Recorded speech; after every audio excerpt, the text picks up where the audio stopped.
बृजभूषण शरण सिंह का बयान आया था कि अगर ओलंपिक में मेडल नहीं आया तो बृजभूषण शरण सिंह को खुशी होती है क्या? देश के लिए मेडल लाना, जो देश का तिरंगा ऊंचा करते हो, उस पर बृजभूषण शरण सिंह का बयान आता है। उन्हें शर्म आनी चाहिए। उनका दिया गया बयान देश के खिलाफ नहीं है। क्या ये बीजेपी का बयान माना जाए? क्या ये देशद्रोही के श्रेणी में नहीं आता है? ये भी बात सामने आ रही है कि हरियाणा में जाकर देश की बेटी को मुंहतोड़ जवाब देने का काम करेंगे।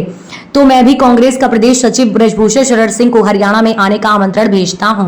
आप लोगों के माध्यम से उनको आमंत्रण दे रहा हूं कि वह आवे, अपनी शक्ति का प्रदर्शन करें और अपने वरिष्ठ नेताओं के साथ मंच साझा करें। मैं विश्वास के साथ कह सकता हूं कि अगर उनको 20 सीटें हरियाणा में मिलने वाली होंगी तो 2 सीट भी भारतीय जनता पार्टी को नसीब नहीं होगी। आज हर टीवी चैनल, हर अखबार, हर पत्रिका में एक चर्चा है।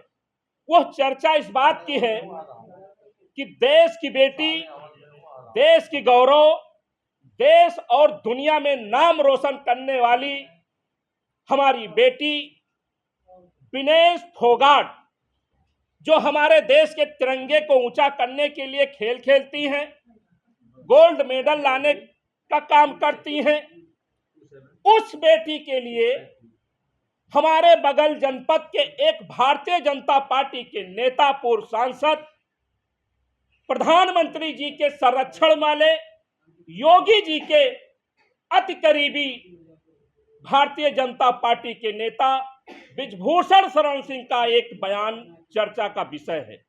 वह बयान यह है कि बृजभूषण सिंह का कहना है कि जिन बेटियों ने देश का नाम रोशन करने का काम किया, उन बेटियों ने जब बृजभूषण सिंह के ऊपर एक चरित्र हनन का आरोप लगाया, तब से बृजभूषण सिंह हमारी पार्टी के नेता माननीय राहुल गांधी जी और हमारी नेता बहन प्रियंका गांधी जी के ऊपर लगातार वो नाम लेने का काम कर रहे हैं।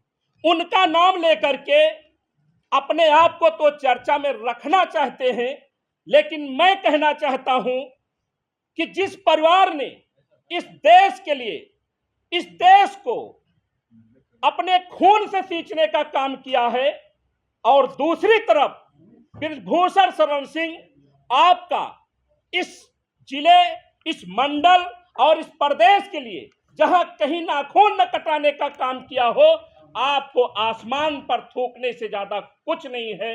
दूसरी बात मैं कहना चाहता हूं कि विनेश फोगाट, जो बेटी हमारे तिरंगे के लिए लड़ने का काम करती है, वो एक पूर्व सांसद के द्वारा कहा जाता है कि अगर जो मेडल नहीं आया तो बृजभूषण शरण सिंह को खुशी होती है। मैं पूछना चाहता हूं आप लोगों के माध्यम से, क्या देश के लिए मेडल लाना, देश का तिरंगा ऊंचा करना उनको शर्म आती है? तो क्या यह देश के खिलाफ दिया हुआ बयान नहीं है? क्या भारतीय जनता पार्टी का यह बयान माना जाए? क्या वो देशद्रोह के श्रेणी में नहीं आता है? रही बात, उनके द्वारा तरह तरह की बातें की जा रही हैं कि हरियाणा में जाकर के वो कांग्रेस पार्टी और देश की बेटी को मुंहतोड़ जवाब देने का काम करेंगे। तो मैं जयकरण वर्मा, प्रदेश महासचिव कांग्रेस, एआईसीसी का सदस्य होने के नाते बृजभूषण शरण सिंह को हरियाणा में आमंत्रण भेजता हूं, देता हूं आप लोगों के माध्यम से कि वो आवे और अपनी शक्ति का प्रदर्शन उनको करना चाहिए, और भारतीय जनता पार्टी, माननीय मोदी जी और योगी जी के साथ उनको मंच साझा करना चाहिए।